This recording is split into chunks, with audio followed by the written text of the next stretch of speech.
여러분 안녕하십니까? 라디오 전망대 이용선입니다.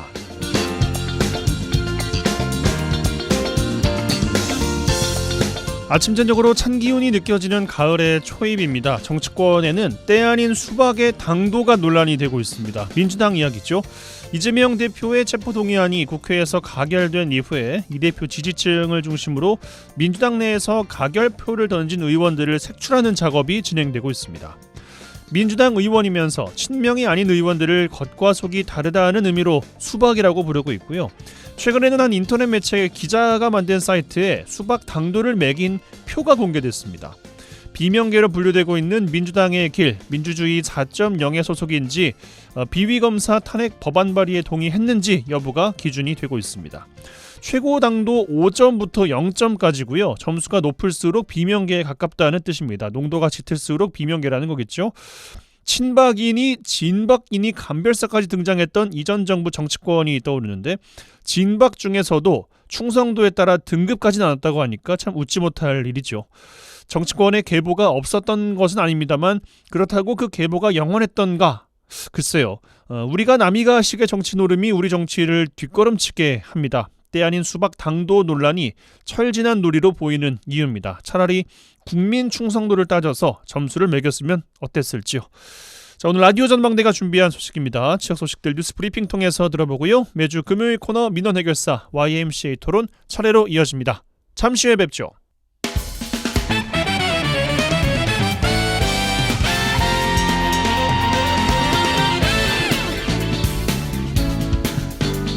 네, 10월 6일 금요일입니다. 라디오 전망대 시작합니다. 먼저 우리 지역 뉴스 정리해보죠. 뉴스브리핑 GBS 뉴스의 차범준 편집국장과 함께합니다. 전화 연결돼 있어요. 안녕하십니까? 네, 안녕하세요. 네, 자 순천에서 시작하겠습니다. 순천시의 최대 현안이 바로 쓰레기 소각장 관련된 이야기입니다. 오늘 여러 가지 이야기들이 있었는데 하나씩 좀 풀어보겠습니다. 먼저 쓰레기 소각장이 포함된 공공자원화시설 입지를 두고 오늘 오전 순천대학교 연구진이 에코자원 생태가든 사례실증 연구 최종 보고회를 개최했네요. 네, 오늘 오전 순천대학교 산학협력관에서 순천대학교 연구진과 공주대, 군산대 교수들이 참여한 에코자원 생태가든 사례 실증 연구 최종 보고회가 개최되었습니다. 이번 용역은 재단법인 순천대학교 발전지원단의 학술연구지원기금을 활용해 진행됐는데요. 오늘 용역 결과 발표회에서는 시설 지화화 및 지상공원화가 진행된 국내외 친환경 시설 건축 사례를 바탕으로 설치 인접 장소 특성을 고려한 폐열 에너지를 활용하는 에코 온실이나 물놀이 시설, 복합 쇼핑몰 등을 조성하는 생태문화 복합 공간화에 대한 프로그램이 제시됐습니다. 연구진은 이번 용역 과정에서 전문가와 일반 시민들을 대상으로 의견을 분석한 결과 응답자들로부터 엄격한 환경 영향 평가 실시, 그리고 공해 및 사고 발생 가능성 최소화, 또 시설 운영 과정의 투명성 확보 순으로 의견이 모아졌다고 밝혔습니다. 또한 연구진은 자원화 시설 설치와 관련해 전문가와 주민들이 민관 협의체 운영이나 주민 지원 협의체 구성, 주민 감시 요원 운용, 또 굴뚝 자동 측정기기 설치 및 측정 결과 공개 등을 주문했다고 밝혔습니다. 예, 연구진에서 제시한 의견을 종합해보면 시설 운영의 투명성, 또 지역 주민들의 시설 운영에 대한 적극적인 참여 정도로 정리가 되는 것 같습니다. 오늘 연구 최종 보고회가 진행된 순천대학교에서 자원화 시설 설치 반대를 주장해온 주민들의 시위와 집회도 함께 진행이 됐어요. 네, 오늘 오전 순천대학교 연구진의 용역 발표회에는 순천시의 영양뜰 입지 선정에 반발해온 자원화시설 입지를 반대하는 주민들이 모여 반대 시위를 진행했습니다. 자원화시설 입지 선정 절차에 하자를 주장하는 반대측 주민 40여 명은 오늘 오전 순천대학교 전문 앞에서 현수막과 피켓을 들고 입지 선정 철회를 주장하며 시위를 전개했습니다. 주민들은 순천시가 입지 선정 절차에 하자가 있음에도 사업을 강행하고 있다며 순천시를 비난했습니다. 순천시 자원화시설 입지 선정에 반발해온 주민들은 최근 사업을 추진하고 있는 노관규 순천시장을 대상으로 주민 소환 투표를 위한 절차를 진행하고 있는데요. 순천시가 사업의 속도를 내면서 사업을 반대하는 주민들과의 충돌이 예고되고 있습니다. 순천시의 공공자원화시설 건립과 관련해 최근 마을 이통장 협의회가 진행한 행사에서 이통장들의 사업 추진 환영 퍼포먼스가 펼쳐지고 또 순천시 환경미화원들의 지지 결의가 이어지자 사업에 반대하는 주민들의 반발 수위도 점차 높아지고 있는 상황입니다. 예, 알겠습니다. 관련된 내용은 조금 더 살펴보도록 하죠. 자, 다음 소식입니다. 여수 순천 광양시 행정협의회가 어제 행정협의회를 개최했습니다. 3개 시 공동협력 사업으로 추진하고 있는 각종 사업들을 들여다봤어요. 네, 여수 순천 광양시장과 부서장 등 3개 지역 단체장과 공무원 등 50여 명이 참석한 가운데 제36차 여순광 행정협의회가 광양시청 대회의실에서 개최됐습니다. 어제 열린 행정협의회에서는 이 3개 도시가 현재 추진하고 있는 공동협력사업 7건과 연계사업 6건의 추진 상황을 점검하고 신규로 채택된 안건 5건에 대해서 심의와 의결이 진행됐습니다. 어제 다뤄진 주요 안건으로는 지난 2018년 이후 개통한 성공적으로 운영되고 있는 여수 순천 광양시의 광역 시내버스의 증차 운행을 추진하기로 했습니다. 또한 3개 도시의 지속 가능한 발전을 위해 행정의 환경과 사회, 지배구조 등을 접목하는 ESG 공동 실천을 위해 상호 협력하기로 다짐했습니다. 여순광 3개 도시는 내년부터 3년 동안 전남 청정 수소 발전 국제 포럼을 3개 시에서 차례로 개최해 광양만권을 대한민국 수소 산업의 중심지로 육성하고 관련 산업 투자 유치 발판을 마련하기로 힘을 모으기로 했습니다. 예, 그렇습니다. 여순광 행정협의회에서 지역 주민들의 수산물에 대한 불안 심리가 또 있습니다. 소비 심리 위축으로 어려움을 겪고 있는 지역 수산업계를 위한 수산물 소비 촉진의 필요성에 대해서 공감하고 실천하자는 의미에서 협약식을 진행하기도 했어요. 네, 이번에 협의회를 주도한 광양시는 이번 36차 협의회에서 심의 의결한 광역 시내버스 증회나 수산물 소비 촉진 상호 협력 등 신규 안건의 3개 안건에 대한 현안을 다뤘습니다. 특히 해당 사업들은 공동 협력이 필요한 사업인 만큼 실무진에서 자주 교류하며 소기의 성과가 나올 수 있도록 해달라고 당부했습니다. 어제 협의회를 마친 여수 순천 광양시 행정협의회는 지난 1986년에 구성돼 그동안 35차례의 정기회의를 개최해왔습니다. 그동안 3개 시의 광역교통망 시스템 구축이나 코로나19 시 관련 감염병 3개 시 공동 대응 조치, 그리고 2023 순천만 국제정원 박람회 성공 개최에 따른 협력 등 지자체 간 협력 모범 사례로 평가받고 있습니다. 예, 알겠습니다. 자, 여수에서 마무리하죠. 여수시가 건립 운영하고 있는 여수시 환경도서관 제대로 된 기능을 하지 못하고 있다는 지적이 최근 나왔네요. 네, 여수시가 5년 전 지역의 기업체와 시민사회 등의 관심 속에 여수시 문수동에 건립한 여수시립환경도서관이 당초 건립 취지를 살리지 못한 채 건립 목적에 맞게 운영되지 않고 있다는 지적이 나왔습니다. 최근 여수시의회 임시회 시정질의에서 여수시의회 백인숙 의원은 여수시립환경도서관이 제 기능을 하지 못하고 있다며 당초 건립 목적대로 도서관이 기능을 할 수 있도록 여수시가 나서서 대책을 마련할 것을 촉구했습니다. 이 백인숙 의원은 여수시립환경도서관은 지난 2003년 2월 여수에 소재한 삼남 석유화학이 기업이익의 사회 환원과 환경안전사고에 대한 여수 시민에 대한 사과의 의미로 어린이 환경도서관 건립기금 7억 원을 기탁하면서 사업이 추진됐는데 5년 전에 도서관이 개관한 후에 현재 설립 당시 운영 취지를 제대로 살리지 못하고 있다고 지적했습니다.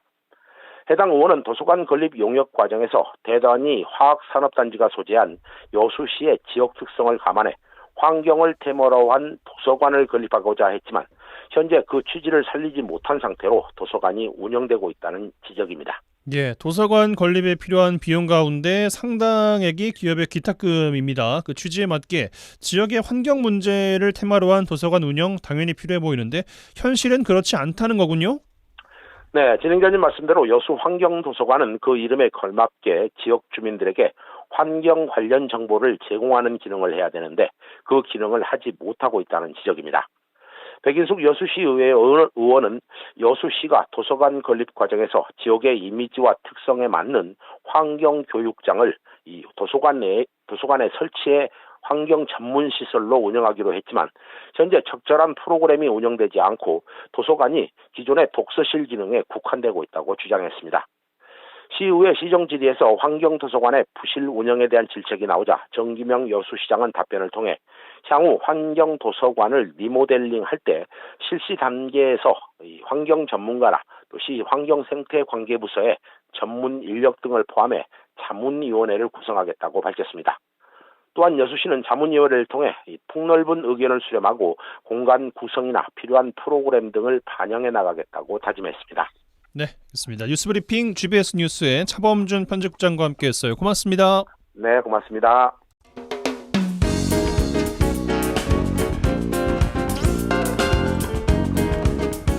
고충을 듣습니다. 라디오 전망대 민원 해결사. 네, 청취자 여러분들의 민원 사항들, 고충 사항들 해결해드리는 민원 해결사 시간입니다. 이미지 리포터 나와 계세요. 어서 오십시오. 네, 안녕하십니까? 네, 요즘에 뭐 날씨를 하루 종일 좀 표현을 해보자면 아침, 저녁, 밤에는 추워요. 네, 맞아요. 쌀쌀해요. 요즘에. 그리고 이미지 리포터처럼 감기 걸리셔가지고 네. 목소리도 좀 바뀌고 맞습니다. 훌쩍훌쩍 하시는 분들도 많이 계십니다. 네. 근데 낮에는 또 덥거든요. 너무 더워요. 근데 이 날씨 속에서 이 벚꽃이 핀 데가 있다는 거 아니겠어요? 네, 맞습니다. 봄의 시작을 알리는 대표적인 꽃이 바로 벚꽃인데 왜 이 와중에 벚꽃이 피냐 많은 분들께서 의아해하고 계시다고요. 네, 이번 추석 명절 동안요 가로수나 산에 벚꽃이 핀 걸 봤다는 분들이 꽤 많습니다. 네. 여수경은요 봉두리, 신월동, 학동, 돌산 등 거리의 벚꽃 가로수 중 일부 나무에서 벚꽃이 피었습니다. 이렇게 전국 곳곳에서도 가을 벚꽃이 피었는데요. 제가 인터넷으로 검색해 보니까 제주도나 전남 일부 지역뿐 아니라 울산, 충남 서산, 서천, 경기도 여주나 일산 등 전국 곳곳에서 9월 중순부터 10월 초까지 이 벚꽃이 피었습니다. 그러니까 제주도랑 뭐 경기도 고양시 이쪽 하면은 거의 뭐 북쪽 끝에서 그렇죠. 남쪽 맨 끝까지 다 벚꽃이 피었다는 건데. 네, 전국이 다 핀 거죠. 글쎄요, 이게 맞나 싶기도 하고 이 가을 단풍 피는 계절 아니겠습니까? 네. 참 이색적인 풍경이겠어요. 네, 저도 여수 돌산에 핀 벚꽃 나무들을 보고 왔는데요. 제가 차를 타고 가며 도로를 지나다가 멀리서도 아 저기구나 하고 알 수 있을 정도로 벚꽃이 피었습니다. 예. 예, 봄에 피는 벚꽃은 가지마다 연분홍빛 그 꽃잎이 몽글몽글 피잖아요. 그렇죠. 그런데 가을에 핀 벚꽃은 앙상한 이 나뭇가지에 봄보다는 좀 덜 핀 느낌이었어요. 활짝 핀 건 아니군요. 네, 하지만 가을에 보는 벚꽃이 조금 생소하긴 했습니다. 한 주민 말로는요, 추석 무렵에는 한 그루 정도나 펴 있었는데 일주일 사이에 주위 나무가 다 피었다고 얘기를 하더라고요. 이렇게 예상치 못한 가을 벚꽃을 보는 이들이요, 뜻밖의 봄꽃을 봐서 좋긴 한데 마냥 좋아할 수밖에 없다고 얘기하고 있습니다. 또 이렇게 벚꽃이 핀 이유가 기후 변화가 아닐까 하는 걱정을 하고 있었는데요. 시민들 얘기 들어보시죠. 저는 좀 그래요. 저 신기하긴 신기한데 왜 이상한 이건 기상천외네.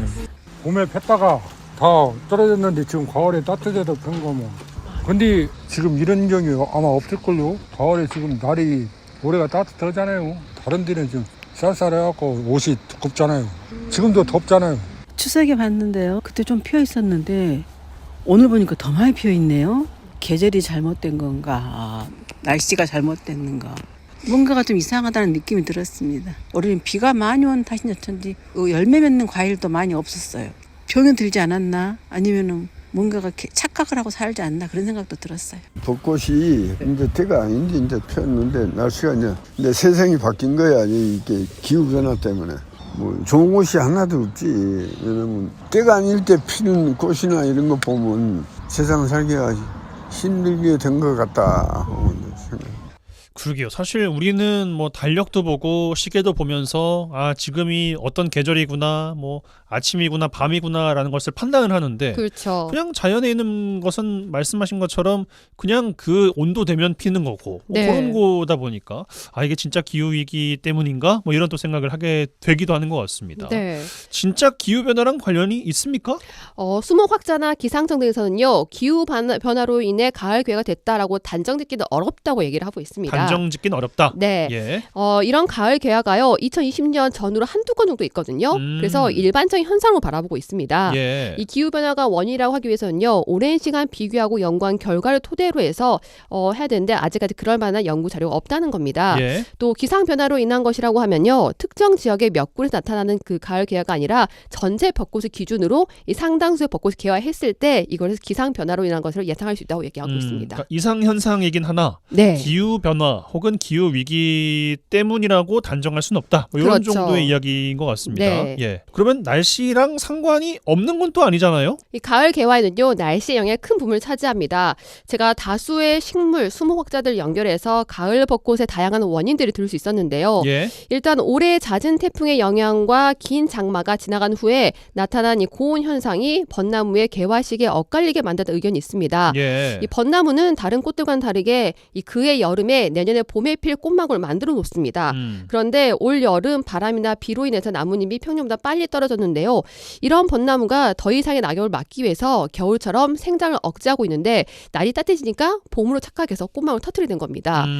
또 다른 의견으로는요. 벚나무가 작년이나 재작년에 가뭄과 홍수로 인한 외부적 스트레스 받으면서 이로 인해 벚나무가 가지고 있는 고유 생체 시계에 착각을 일으켰을 가능성이 있다고 얘기하고 있습니다. 예. 이렇게 가을 개화를 한 벚나무는요. 내년 꽃이 미리 폈기 때문에 내년에는 꽃을 필 수 없다고 얘기하고 있습니다. 아, 지금 핀 건 내년 봄에 다시 안 핍니까 그러면? 네, 볼 수 오, 없습니다. 그 그래요. 나무에서는요. 예. 한 시민은요, 벚꽃의 가을 개화가 이 지구가 우리에게 전하는 경고라는 생각이 든다고 하는데요. 예. 화사한 꽃망울 안에 담긴 날씨의 변화, 그저 예쁘게만 볼 일이 아닌 듯 싶습니다. 그러게요. 가을 벚꽃 참 생소한 단어여서 입에 잘 붙지도 않는데 아무튼 이런 현상에 대한 이유 설명해 드렸습니다. 민원 해결사 이미지 리포터와 함께했어요. 고맙습니다. 네, 감사합니다. MBC 라디오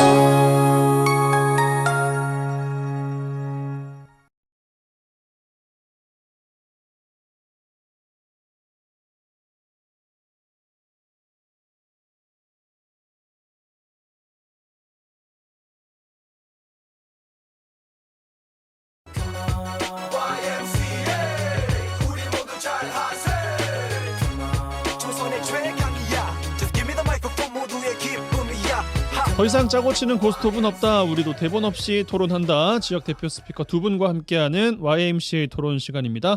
오늘도 여수 순천 YMCA 김대희 김석 사무총장 두 분과 함께합니다. 두 분 어서 오십시오. 네, 안녕하십니까. 네. 감사합니다. 뭐가 감사합니까? 불러주셔서 감사합니다. 연휴가 길었습니다. 뭐 연휴 끝난 지 조금 됐습니다만 뭐 잘 쉬셨습니까?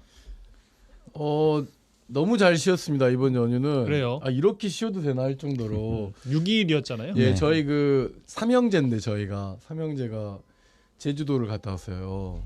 제주도 갔다 왔는데 너무 그런 경우가 없었는데. 다 같이 모이는 게 쉽지 예, 않죠. 삼형제다 보니까 얼마나 서먹서먹 하겠어요.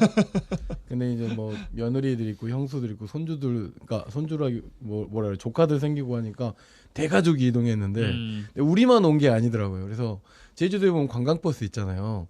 관광버스 앞에 보면 LED로 이렇게 무슨 행사명 적잖아요. 어디에서 왔는지. 그렇죠. 근데 예. 거기에 누구 씨 가족 여행 아. 그런 버스를 굉장히 많이 다니셨구나. 발견했고 그리고 보면서 야 이런 것도 참 새로운 문화이구나라고 생각했고 저희 가족들이 오랜만에 모여가지고 너무 정겹고 흥겹고 그렇게 보내서 이렇게 보내도 되나 할 정도로 되죠. 왜 안 되시겠어. 뭐 워낙에 바쁘게 지내시다 보니까 이제 좀 어색하기도 하고 이런 긴 휴가가 뭐 휴가도 아닙니다만 뭐 그렇게 느끼셨던 것 같습니다. 김대 총장님 잘 쉬셨습니까? 네, 뭐 저희는 뭐 따로 뭐 어디 안 가고요. 여수에만 있었는데 6일이 좀 길긴 길대요. 네. 마음 같아서 한 3일 정도만 하고 나머지는 출근하고 싶은데. 출근하시면 안 됩니다. 그럴 때 절대 안 돼요. 예. 그래서 계셔야 됩니다. 사실 몰래 출근하죠. 네, 그렇죠. 하죠. 네. 그런데 이제 결국은 연휴가 너무 길어서 겨울 작물은 10월달에 심어야 되거든요. 텃밭에 깽이질 한 이틀 하고요. 나머지는 시금치, 봄동, 마늘, 쪽파 곳곳에 이제 겨울을 나면서 먹을 수 있는 채소들을 심었는데요. 고된 노동, 농사일이 보통이 아니더라고요. 전문 농업인들이 들으면 욕합니다. 저 농협 조합원입니다. 아니 근데 요즘에 그 야채 채소값이 진짜 비싸잖아요. 네네네. 근데 그 모종이나 뭐 씨앗 같은 것들도 비쌉니까? 아니면은 그냥 자라는 과정이 비싸서 그런 거예요? 제가 보기에는 뭐 씨앗은 그렇게 비싸지 않는데요. 요즘 대량 생산되기 때문에 그 정성인 것 같아요. 인건비. 실제로 뭐 농촌에 제대로 된 인력 구하려면 뭐 하루에 15만 원 줘도 안 오니까 결국은 이 거름비하고 인건비 뭐 3, 4개월 걸리는 이 기간에 농부의 피와 땀을 생각한다면 비싼 것이 정상적인 가격인데 소비자 입장 속에서는 싼 걸 원하는 거잖아요. 근데 제가 보기에는 비싼 것이 저는 정상이라고 봐요. 네. 또 직접 또 기르시다 보니까 더 그 마음을 좀 이해하시는 것 농부의 같습니다. 입장에서 그렇게 네. 이야기하시네요. 알겠습니다. 자, 오늘 이야기 나눌 주제로 넘어가 보겠습니다. 특성화 고등학교 현장 실습생의 죽음을 다룬 영화 다음 소희 기억하실 것 같습니다. 저희가 정주리 감독과도 인터뷰를 했었는데 그렇게 죽은 것도 너무나 비극적인데 죽음 이후에 벌어진 일들이 더 참담했다. 이 일이 반복되는 것도 라고 했습니다. 이 영화가 이렇게 만들어졌어요. 왜 이야기를 드렸냐면 뭐 기억하시겠습니다만 아직도 여수 웅천을 가면 여러 가지 또 팜플렛들이 있습니다. 오늘이 여수 특성화 고등학교 학생이었던 홍정훈 학생이 요트 밑에 붙은 따개비를 제거하다가 숨진 지 2주기가 되는 날입니다. 사고 당시에는 굵직한 정치인들, 주무부서 장관들 현장 찾아서 재발 방지를 약속했습니다. 2년이 지난 지금 오늘 제2의 홍정훈 다음 소희가 나오지 않도록 현장은 과연 변했을지 또 두 분은 어떻게 느끼고 계실지 이야기 나눠볼까 합니다. 먼저 김대희 총장께 드리겠습니다. 바뀐 게 있다고 보십니까? 바뀐 것이 조금 있죠. 있는데 가장 먼저 좀 큰 변화는 그동안 특성화 고등학교 하면 이제 세 가지 영역이에요. 보통 우리가 이제 시력계 전공 학교도 있죠. 그게 이제 특성화 고등학교하고 마이스터고 또 일반고 내에서도 직업 관련 계열학과가 있어서 이런 세 개의 영역들이 이제 보통 우리가 직업계고라고 하는데요. 예. 3학년 학생들이 1년 수업 중에서 3분의 1 기간 동안 현장 실습을 통해서 체험 및 진로를 체험하는 그 시스템인데요. 가장 먼저 좀 바뀐 것들은 그동안에 이 현장 실습생이 노동자냐 학생이냐 논쟁을 두고 홍정훈 학생 이후에 이건 학생이다라는 정확한 규정을 뒀어요. 그렇습니다. 네, 노동자가 아니다. 그래서 현장 실습비에 대해서는 최저임금 이상을 규정하고 있고 40%는 기업이 주고 나머지 60%는 정부가 지원해주는 제도로 가면서 급여 체계라든가 특히 이제 안전 중심으로 현장 실습 제도가 바뀐 것이 가장 중요한 내용이고요. 그리고 어떻든 이 선도기업, 참여기업을 선정할 때 대해서 공인노무사라든가 산업안전 전문기관들이 참여해서 2중 3중으로 체크해 나가는 과정들 이것이 이제 가장 큰 변화가 있었다고 보고 그러다 보니까 결국은 학생 1인이 근무하는 거 금지, 야간 휴일 금지, 하루에 7시간 이상 금지 하다 보고 또 선도기업 중심으로 가니까 현장 실습 학생이 예전에 비해 3분의 1에 불과한 거예요. 많은 학생이 희망은 하지만 현장 실습을 아무나 가는 곳이 아닌 걸로 이제 취급되었고 11월 20일까지는 무조건 학교 수업을 해야 된다. 이것이 자리 잡았어요. 옛날에는 여름 방학 때문에 벌써 실습 현장에 있었는데요. 11월 20일까지 3분의 1은 무조건 수업을 해서 학교 교육이 정상화된 것은 솔직히 많은 좀 변화의 흐름이 좀 있습니다. 예.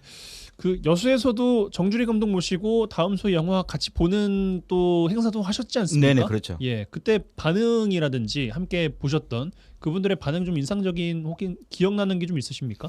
그때 이제 많은 분들이 이게 설마 우리 아이들의 이야기인지 모르고 오신 거예요. 정주리 감독님이 이제 여수 출신이라서 그 또래 아주머니들께서 예. 이제 많이 오셨거든요. 상당히 많은 수가 이제 여수여고 동창들이 오셨는데 자신의 아이들 속에서는 발견하지 못했던 그런 참담한 이야기, 이제 특성하고 시력계고 이야기들을 자기 아이들이 아니니까 관심이 없었잖아요. 근데 실제로 현장 실습 과정 속에서 영화를 보면서 하나 인간으로서의 기본권 자체도 보장받지 못하는 과정 속에서 실화를 바탕으로 했던 영화니까요. 그리고 눈물도 흘리면서 우리 아이들의 삶 전체를 조망하는 그런 변화들. 그래서 나름대로 생활에 여유 있었던 우리 엄마 세대들이 오셔가지고 그렇지 않는 좀 취약계층이고 또 어려운 가정 형편 속에서 현장 실습을 갈 수밖에 없고 빨리 좀 졸업과 동시에 취업을 해야 되는 아이들의 어려움들을 이해하고 아마 이런 영화를 통해서 사람들의 이러한 좀 시력계 고등학교 아이들의 실상들을 이해하는 것이 굉장히 좀 좋은 계기였다라고 말씀하시더라고요. 예.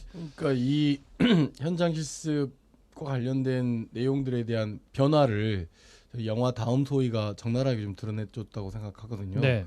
순천에서도 공개 상영회를 같이 했었는데 대체적으로 다 고구마 한 15개 먹은 것 같은 느낌이다라고 하는 게 대체적인 표현이었죠. 그리고 그러니까 고구마만 주고 사이다가 이제 없는 거니까. 그게 없는 거죠. 예. 그 와중에서 어쨌든 그 영화 안에서는 우리 배두나 배우님이 보여줬던 모습이 좀 사이다 행보와 가깝지만 예. 왜 제도는 바뀌지 않느냐 이런 이야기 되게 많았잖아요. 그러면서 이제 우리 오늘 홍정훈 군 2주기가 되는 해에 맞춰서 보면 왜 이런 거잖아요. 그러니까 현장 실습과 도제학교 제도에 따라서 기업으로 실습을 나가는 거잖아요, 학생들이. 그런데 이제 출근 대신 그러니까 학교로 가는 거 대신에 어쨌든 출근을 하는 학생들인데 이 학생들에 대한 그 학생의 위치를 망각하고 그냥 참여 기업들이 이 뭔가 이렇게 훈련된 이 교육 과정에 참여해서 이 아이를 굉장히 필요한 사회적에 중요한 어떤 이 사람으로 육성한다 이런 게 아니라 지금 당장 할 수 없는 일들을 마구잡이식으로 자격증도 없는데 그걸 하게 한다거나 아니면 말도 안 되는 뭐 이렇게 규정으로 뭐 따개비를 따게 한다거나 뭐 이런 일들 그리고 그 옆에 분명히 안전 조치가 있어야 됨에도 불구하고 이 학생이 그런 그런 것에 밖에 있음으로 인해 사고가 터지는 일들에 대해서 굉장히 좀 심각하게 받아들여져서 이 현장 실습에 대한 문제가 사회적으로 공론화도 됐지만 그래서 실제 좀 줄어든 것도 있지만 제가 이제 오늘 이 방송을 위해서 굉장히 많은 통계 자료를 찾아봤는데 2022년, 2023년 통계 자료를 찾아보기가 상당히 어렵더라고요. 그런 가운데서 규정과 내용이 얼마나 크게 바뀌었을까라고 놓고 보면 크게 달라지지 않았을 것이다. 다만 사회적으로 아까 그 사회자님하고 김대희 총장님이 얘기한 것처럼 노동자 신분이냐 학교 신분이냐 학생 신분이냐 그러한 관점에서 놓고 봤을 때 학생 신분으로 명확히 규정한 것은 나름대로 의미가 있는 거지만 결국은 사회적 그 필요에 의한 교육과 또는 노동력 이 결합된 거기 때문에 계속 교육부 차원에서 또는 지역교육청 차원에서 또는 학교 차원에서 이 다시는 이런 문제가 발생되지 않기 위한 조치들이 좀 굉장히 조금 반복되게 해서 홍정훈의 2주기를 추모하는 것도 되게 중요하지만 우리 지역에서는 이런 변화가 있었다라고 하는 것들이 교육청 차원에서 학교 차원에서 좀 발표되길 바라는데 그런 것들이 없는 것이 좀 아쉬운 것 같습니다. 예. 알겠습니다. 현장 실습의 가장 큰 문제가 이 배운 것과 상관없는 일을 숙련되지 않은 학생이 하고 있다는 거 이게 가장 더 큰 문제로 지적이 됐었는데 어떻게 보십니까, 김대희 총장님? 제가 보기에도 실제로 이제 직업계 고등학교 3년 과정, 1, 2 과정은 이제 보통 우리가 일반 과정 과목이니까요. 주로 3학년 때 이제 전문 기술을 집중적으로 습득하거든요. 그러면 기껏 해봤자 한 5, 6개월밖에 안 되거든요. 예. 그럼 11월 20일까지 하더라도 이 과정 속에서 특수한 전문 기술을 습득하기는 상당히 힘든 조건이거든요. 그러면서 나머지 3분의 1은 이제 현장에서 3개월 가는 거 아니에요. 이런 조건 속에서 봐야 되는 거거든요. 그러니까 기업의 자리가 나면 얘들아 여기 떴다. 여기 갈 사람 이제 이렇게 해서 가는 경우들도 영화 속에서 묘사가 되기도 했었어요. 네. 그게 보통 우리가 이제 참여 기업이라 그래요. 그렇죠. 학생들이 희망해서 그냥 사업자하고 1대1로 만나서 보통 편의점, 예. 아르바이트 이런 거 참여 기업 행태로 가는데 거기서 사고가 많이 생기는 거죠. 그럼 학교가 가서 학교 선생님들이 또 공인 노무사가 산업안전 전문가들이 가서 그 회사의 규모, 직업, 정규직 직업 규모, 또 직업의 안전성, 그리고 아이들의 급여 조건, 근무 환경 조건 눈으로 확인하고요. 기업에 확인과 믿음을 주고 도제식 교육을 하는 이런 선도 기업이라는 문제가 없는데 그런 곳 속에서 전문 기술도 없는 친구들이 전문 작업 현장에 혼자 야간 작업을 하거나 혼자 투입될 경우 100이면 100 사고 생기거든요. 예. 이런 것들을 막기 위한 치밀한 준비가 정부 차원에서 해줘야 되는데 윤석열 정부 들어서서 그러면 좋다. 여기에 따른 아이들이 이제 3학년 들어서서 노동 안전 교육도 받아야 되고요. 노동 인권 교육도 받아야 되고 또 현장 실습에 대해서 아까 60%가 40%는 기업이 주지만 60%는 정부가 줘야 되거든요. 근데 이 예산 잘라버렸거든요. 내년도 예산에 60%가 주는 예산들을 그냥 학교가 줘라 하고 학교 예산에만 맡겨놓고 정부 예산은 더 줄여버리고 그리고 2020년도에 22년도에 즉 교과 과정 속에서 교육 목표 속에서 노동 교육이라는 것도 삭제시켜 버렸어요. 이런 식으로 이제 윤석열 정부 차원에서 예산도 줄이고 교육 과정 속에서 노동 인권 교육도 삭감시키면서 아이들은 기술도 없는 상황 속에서 자기의 기본권이나 자기의 안전을 스스로 지켜야 되는 이런 상황이 돼버린 거죠. 예, 김대 총장 좋은 말씀 주셨는데, 그러니까 본인의 전공과는 맞지 않는, 뭐 전공까지는 아니더라도 전문성을 확보할 수 있는 어느 정도의 시간을 보장해줘야 되는데 그것도 없다는 게 문제인 거잖아요. 네. 사실은 뭐 그 취업을 중심으로 하는 또는 사회에 진출하기 위해서 있는 우리 이제 뭐 마이스트고나 일반 그 우리가 흔히 이야기하는 실업계 고등학교에서 진행되고 있는 다양한 형태의 교육이 어떤 기업에 맞춰져 있는 게 아니잖아요. 예. 그러다 보니까 졸업을 하더라도 다시 그 기업으로 가서 숙련된 기술을 취한다거나 이런 어떤 그 입사해 보셔도 알겠지만 그 신입사원 교육이라는 것들 있잖아요. 그런 것들이 있고 난 다음에 현장으로 바로 들어오게 되잖아요. 그런 과정들이 없이 바로 이렇게 전문성을 논하는 것 자체가 굉장히 조금 그 의미가 없는 상태에서 그 현장으로 바로 투입돼 버리기 때문에 생기는 문제인 것이죠. 그러려면 이제 앞서 이야기했던 것은 참여 기업들이 굉장히 학교와의 연계 또는 교육청에서 내부적으로 어떻게 관리되고 또는 지역 내에 있는 상공인 단체들과 또는 이렇게 내부적으로 네트워크나 이런 것들이 됐어야 되는데 이 취업을 또는 현장 실습을 내주는 것이 과거에는 성과 중심으로 되다 보니까 또 특정한 교사, 특정한 기업, 특정한 관계인 중심으로 이 문제들이 있었기 때문에 발생되는 문제였다고 생각하거든요. 매칭 퍼센티지로 그렇죠. 나오게 되는 결과물들. 이 다음 소위라고 하는 영화에서 보면 알겠지만 콜센터로 우리 소위가 그 취업을 나가잖아요. 그렇습니다. 얼마나 밝고 활발했어요. 그러나 근무하는 동안에 계속 우울해지잖아요.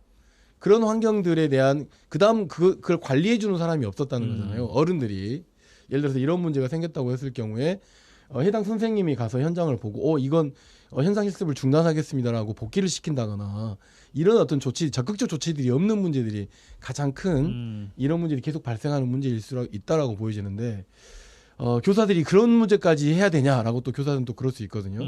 굉장히 좀 복잡한 사회적 관계에 연결되어 있는 거고 또 하나 걱정스러운 것은 윤석열 정부 들어서서 노동이라고 하는 이 단어, 노동 환경에 대한 것에 대한 나름대로 굉장히 적대시하는 이런 문화들이 있는 것도 이 문제를 앞서 이제 보조금이 줄어들어 가지고 현장 시스템 나가는 것이 줄어들었을 거라고 당연하게 생각되고 이런 환경에 나갔던 아이들에 대한 처우 개선 문제랄지 이런 문제들에 대해 아예 접근하는 것이 예전만큼 크게 달라지진 않았을 것이라고 실제로 이제 이런 문제를 풀면 고용노동부가 좀 더 적극적인 정책을 펴야 되는 거거든요. 맞습니다. 이게 뭐 현장 실습생이 온 기업에 대한 안전 점검도 해봐야 되고요. 그리고 표준계약서도 여러 가지 노동부가 관심을 둬야 되는데 실제적으로 학교장한테만 다 맡겨버렸어요. 담임교사, 실습 담당 교사한테만 권한을 줘버렸는데 우리가 공인노무사하고 학교 선생님들이 현장을 갔는데 이게 지나치게 안전 문제가 있어서 아이들을 학교로 불러들이는데 못하는 거예요.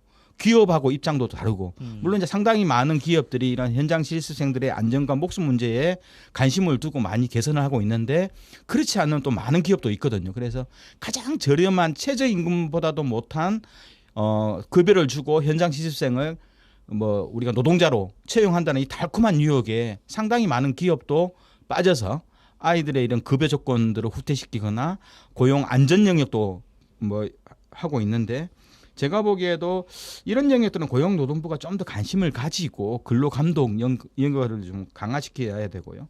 오늘도 여러 가지 도교육청 담당자하고 만나봤는데 어떻든 도교육청은 다양한 정책과 내용을 세우고 하지만요. 인력과 예산 자체가 워낙 부족해서 원하는 학생만큼 그래서 1년에 여수 쪽에서 직업계 고등학교 학생들이 한 800명 정도 되는데 이들이 원하는 기업군은 굉장히 적다는 거예요. 그래서 요즘은 사고가 나니까 선도기업도 대기업 중심, 금융 중심, 공공기관 중심으로만 한정하다 보니 여기서 필요한 학생 수는 굉장히 적잖아요. 이런 과정에 대한 여러 가지 어려움들을 학교 현장에서는 하소연하고 있습니다. 그러니까 학습과 교육을 통해서 그리고 학습과 교육자를 통해서 변화될 수 있다고 생각하는 건데 그러니까 뭐냐면 정책과 내용에서도 변화될 수 있는 것들이 있겠지만 학교 안에서의 노동인권 교육이나 또는 노동법에 대한 교육이나 이런 것들을 받은 우리 청소년들이 청소년 노동인권 차원에서 현장에 현장 실습을 나갔을 경우에 이건 아닙니다라고 말할 수 있는 용기를 미뤄줌으로 인해서 그 기업의 현장도 바뀌고 또 그 걱정스러운 그 관련된 이런 문제들도 좀 개선될 수 있을 거라고 보여지는데 그런 것들을 우리가 조금 너무 뭐랄까 그 학교 내의 교육으로 끌어들이지 못하고 학교 밖에 있는 YMCA나 청소년 노동인권센터나 이런 데서 하는 과외적 수업으로 듣고 있기 때문에 또 이런 문제들이 계속 반복되고 있는 것도 있을 수 있다고 보여집니다. 말씀하신 학생들의 용기라는 것도 학교 시스템에서 나아가서는 사회 시스템이 받쳐줘야. 마련이 되어야 또 가능하다는 생각이 또 얼핏 또 드는데 저희가 이제 전문성이 맞는 현장 실습에 대한 이야기 좀 나눠봤습니다만 처우 이야기도 이제 하셨어요. 그 다음 소위 영화 보신 분은 기억하시겠습니다만 일은 직원만큼 일대로 다 하는데 더 많이 하죠. 더 많이 오히려 하잖아요. 해서 더 성과를 내서 돈을 더 많이 가져가고 싶은 마음이 있는 친구가 너는 직원이 아니잖아. 그렇죠. 라는 이유로 80%나 70%밖에 받지 못하는 그런 현실을 적나라하게 보여줬었거든요. 배우고 있는 학생이다 너는 성인이 아니고 직장인 제대로 된 친구 아니지 않냐. 요런 곳은 지양되어야 할 것 같은데 사고 이후에 정운군 사고 이후에 정치권의 움직임이 좀 있다고 보십니까? 뭐 최저시급도 받지 못하고 있는 이 현실에 대해서? 예, 일정 정도 좀 일어났어요. 그래서 최저시급보다도 이제 기업이 관심이 없으니까요. 우리는 차라리 그렇다 보면 안 할란다. 참여 기업에 네. 떨어지게 되는. 네. 뭐 책임만 주면 돈도 안 되고 뭐 책임만 준다면 우리가 뭘로 할 거냐. 우리 정규직 중심으로 할란다. 학생들 안 받는다 하니까 또 학교 현장에서는 혼란이 생기니까 그러면 60%를 정부 예산으로 지원해 주겠다. 너희들은 40%만 기업만 내라. 이렇게 해서 최저시급보다도 많은 월급을 보장해 줘야 되는데 정부가 이 예산을 깎아버리는 거예요. 아까 말씀하셨던. 네네. 예. 그러니까 결국은 이 직업교육훈련촉진법이라는 고용노동부 관할 법이 있는데 이 법 속에서 고용노동부의 권한을 강화시켜내고 정부 예산이 어떻게 쓰여야 되고 또 현장에 대한 현장 실습에 대한 안전조치 강화들 이런 것들을 다 해야 되는데 조직과 예산이 수반돼야 되는 거예요. 그래서 결국은 뭐 민주당이나 정의당에서는 여기에 관련된 법안 개정을 했지만 결국 고용노동부는 관심이 없는 거예요. 정부 쪽에서는 관심이 없으니 결국은 여기에 대한 뭐 개정 의지가 전혀 없는 상황이 되어서 좀 아쉬운 상황이고요.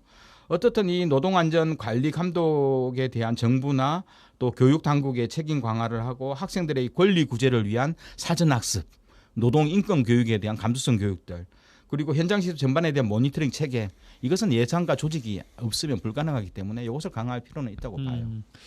두 분의 속해 있는 조직이 YMCA라는 것 아니겠습니까? 저희가 네. 또 코너명을 YMCA 토론으로 하고 있고 청소년의 문제와 이 사회 문제에 대해서 누구보다 관심을 또 많이 갖고 계신 두 분인데 원론적으로 돌아가서 직업계고가 꼭 필요해? 이렇게도 안 되고 예산도 안 주고 청소년들 사회에서 학교 사회에서 직업계 고등학교는 꼭 필요한 거야? 라고 묻는 분들도 계실 것 같아요. 네. 현실적으로 우리가 모든 학생들이 졸업하고 나서 100% 대학을 가야 된다. 이것도 사회적 낭비거든요. 예. 실제로 나는 대학이 필요 없고 전문 기술을 배워서 취업 현장에 가서 어려운 가정 형편에 나는 빨리 돈을 벌란다. 본인의 선택이죠. 그러죠. 환경에 따른 것일 수도 있고. 근데 결국 저희 청소년들도 진로나 직업 교육을 하면서 가장 문제점이 우리 사회가 학력 중심으로 임금 체계가 고착화돼 있다는 거예요. 그러니까 전문 기술이나 자격 중심으로 급여 체계가 이루어진 것이 아니라 예. 너 대학 나왔냐? 최종 학력 중심으로. 네, 2년제 나왔냐, 3년제 나왔냐, 고졸 나왔냐. 여기에 의해서 월급이 2배 내지 3배 차이가 일어난다는 거예요. 그러니까 선진국은 그런 체계가 아니거든요. 예. 학력 체계가 아니라 전문 기술과 기능 체계로 급여 체계가 만들어져 있거든요. 그러니까 굳이 본인은 의사 안 하려고 그러는 거예요. 의사 하면 60% 세금 다 떼가니까 난 차라리 기술을 배워서 의사 못지않는 급여를 가지고 사회에서 기본적으로 나의 전문 기술 중심으로 대우받는 이런 사회 시스템이 돼야 되는데 우리가 직업계고 하면 공부 못하는 아이들 이렇게 인생의 낙오점을 찍어버리는 사회적 분위기. 그리고 왜 대학을 가야 되냐면 대학을 나온 학사냐 뭐 석사냐 또 어느 대학을 나오냐에 따라서 취업의 당락이 결정되고 급여 체계가 2배 3배 난다면 사람들은 목숨 걸고 100이면 100이 전부 다 4년제 대학 가려고 그러는 거거든요. 이거 사회적 엄청난 낭비인 거고 보통 우리 사회의 80%는 고등학교만 졸업해서 적정한 기술과 기능만 가져도 살아가는 시스템 체계거든요. 우리 20% 정도는 고난도의 전문 기술 기능이지 나머지 대다수 살아가는 일반적인 급여 직장의 기준은 고등학교만 졸업해도 충분히 습득할 수 있는 기술이 있으니까 저희는 기술과 기능 중심으로 급여 체계나 사회의 그 인력의 전문성을 판단하는 체계로 바꾸는 것. 이것이 안 되면 청소년 진로나 직업 교육 체계가 전혀 안 먹히더라고요. 예. 그러니까 뭐 교육이랄지 학습이랄지 이런 것들 결국은 시대적인 상황을 반영하는 거잖아요. 네, 네. 그러니까 뭔가 굉장히 급속하게 산업화가 필요했던 대한민국 입장에서는 어쨌든 직업계 고등학교에 그 진학하는 청소년들이 바로 사회에 나가서 경제의 어떤 한 구성원으로서 일하는 것이 본인에게도 또는 기업에게도 도움이 되고 결국은 국가적으로도 굉장히 조금 나름대로 이 사회를 경제적으로 뒷받침하는 굉장히 큰 역할을 해왔던 것도 사실이잖아요. 그래서 역군이라고 그렇죠. 그러죠. 근데 예. 이제 환경이 좀 바뀌면서 최근에 뭐 입시 중심의 교육 문제가 없어져야 된다라고 하는 요구들이 많이 있기도 하지만 뭐 그런 것이 있는 가운데서 그러면 뭐 직업계 고등학교를 없애야 되냐 이런 질문 관련해서는 이게 이 시대의 변화에 따라서 급속하게 이 교육 환경이 정체되어 있는 것이 문제이지 않겠느냐. 좀 필요한 것들을 좀 더 만들어내고 지금 상황에서 중공업이랄지 어떤 기술이랄지 이런 것들도 굉장히 어느 한 비중을 차지하고 있지만 IT 관련한 문제랄지 좀 더 변화된 어떤 서비스 온라인 서비스 관련된 문제랄지 이런 플랫폼 내에서 할 수 있는 것들도 굉장히 좀 많아지고 있을 텐데 사실은 그런 것들이 우리 청소년들이 내가 저 학교를 가서 그 다음 진로를 저렇게 해봐야겠다라고 하는 자기 꿈과 비전과 연결될 수 있는 교육 환경인가라고 하는 것은 좀 어른들이 또는 정치 일선에 있는 사람들이 진지하게 고민할 필요는 있다고 보여집니다. 저는 그 유럽의 학생들의 그 직업 교육 체계를 굉장히 관심 있게 보는데요. 네. 독일만 해도 기술 고등학교가 있어요. 기술 관련된 하이스쿨이 있다면 이것은 바로 이제 취직에 연결되면서 기술 관련 컬리지, 이제 우리가 보통 단과대학 수준, 기술 전문 대학 수준을 굉장히 활성화시켜 놨거든요. 직장 다니면서 자기 직감정에 대해서 새로운 기술을 배울 수 있도록 하고, 우리 같은 전문 대학의 수준들이 굉장히 활성화되어 있어서 굳이 4년제 대학은 학문 쪽으로 갈 사람들만 가는 거고요. 그러면서 여기서 충분히 고난도의 고급 기술들을 익혀내는 과정들, 그리고 고등학교 과정 속에서 기술 학교 과정은 일반 기업에 갔을 경우는 도제식으로 이루어집니다. 예. 도제식은 1대1인 거죠. 24시간 1대1로 마크하듯이 8시간 7시간 동안 고참 선배, 이제 선배 교사죠. 직원 교사가 그 학생 아이들을 도제식으로 옆에 다니고 다니면서 직접 가르쳐내고, 그러면서 이 아이의 기술을 보면 바로 회사가 채용을 하고, 그러면서 전문 대학 과정까지 연결시켜서 가주는, 그러면서 좀 더 고난도의 기술까지도 습득할 수 있도록 가는 체계들. 그러니까 굳이 4년제 대학은 안 다녀도 되는 거죠. 그러네요. 예, 예. 이런 과정들이 우리 사회에서도 좀 여러 가지 뭐 새로운 모델로서 살펴볼 필요는 있을 것 같습니다. 예. 그러면 이제 말씀하신 그 직업계고 활성화와 개선을 위한 정부 예산의 삭감은 우려가 될 만한 부분인 것 같습니다. 당연하죠. 예. 왜냐하면 일단 참여 기업이 사라지게 될 거고, 그렇죠. 그러니까 이게 우리가 사건과 사고 중심으로 보고 있기 때문에 직업 현장 실습에 대한 문제가 굉장히 관리 체계에 문제가 있다라고 하는 것이지, 그런 내용들에 대해서 만족하고 있는 청소년들도 있을 수 있잖아요. 예. 그러면 이런 문제의 개선은 어떤 문제 이슈의 중심에서 한쪽 방향에서는 제도를 개선하는 방향도 있지만, 정말 좋은 사례를 끄집어내 가지고 서로 공유하고, 이런 방식으로 해서 학교에서 서로 공유한 가운데 참여 기업들이 없다고 하면 기업들을 찾아다니면서 참여 기업들을 이제 끌어낼 수 있는 이런 관계들이 좀 형성돼야 될 텐데, 좀 그런 것들을 위한 그 현장 교사 또는 교육청 또는 노동부 그리고 학생들 노력이 좀 필요하지 않을까 싶습니다. 네. 그럼 각계각층에서 여수 특성화고 현장 실습생 홍정훈 군의 이주기여서 저희도 이 주제 가지고 이야기 나눠보고 있습니다만, 뭐 이 날이 아니더라도 기억해 주시고 관심 가져주세요라는 말을 드리는 것보다는 이런 날일수록 더 이야기가 많이 되고 여러 군데 전달이 되도록 하는 것이 좀 필요할 것 같다라는 말이죠. 관련해서 여러 가지 행사도 열린 것으로 알고 있는데, 잠시 후 7시에 또 김대희 총장님 뭐 추모 촛불 문화제도 웅천 지역에서 열리고 하더라고요. 네네네. 예. 오늘 그 홍정훈 군 2주기를 맞이해서 오전 11시에 그 홍정훈 군 묘소에서 추도식이 있었거든요. 네. 제가 참석을 했는데 한 30여 명 사람들이 오셨는데, 도교육청하고 여수시 교육지원청의 장학사님들이 오셨고요. 또 군호봉 전 시장님도 오셨더라고요. 아마 시장님 계실 때 재직 중에 이 홍정훈 군 학생이 사고가 있어서 시장님도 오셨고, 또 2017년도 제주도의 그 음료공장에서 사고가 난 이민호 군 부모님도 오셔가지고, 예. 또 노동단체들 또 청소년단체 모여가지고 추모식을 했고요.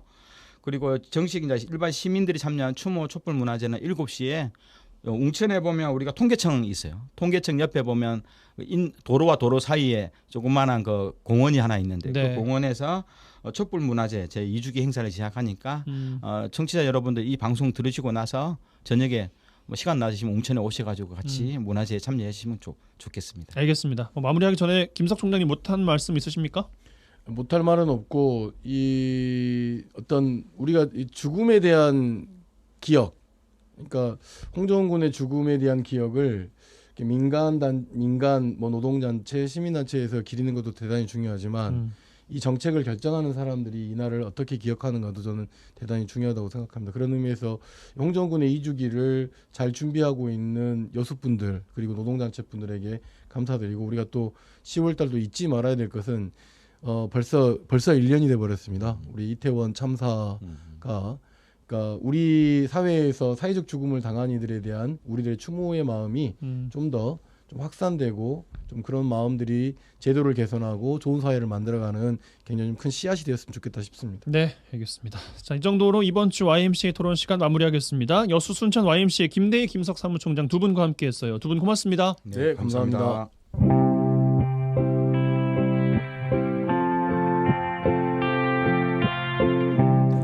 네, 10월 6일 금요일 라디오 전망대 오늘 준비한 소식은 여기까지입니다. 오늘도 이번 주도 고생 많으셨습니다.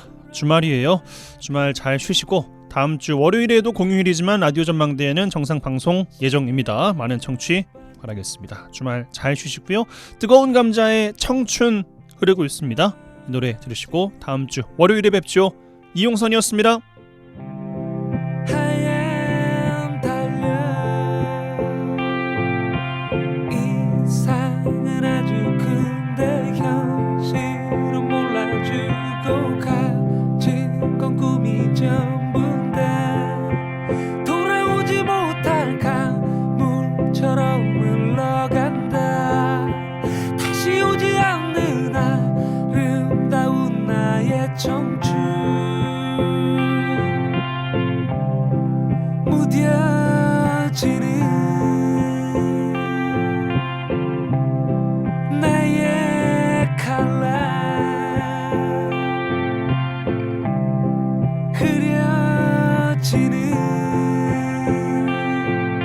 흐려지는 나의 신념 느낄 수 있을 만큼 빠르게 변해간다. 세상은 이런 거라고 위로해보지만 인정하고 싶지 않다.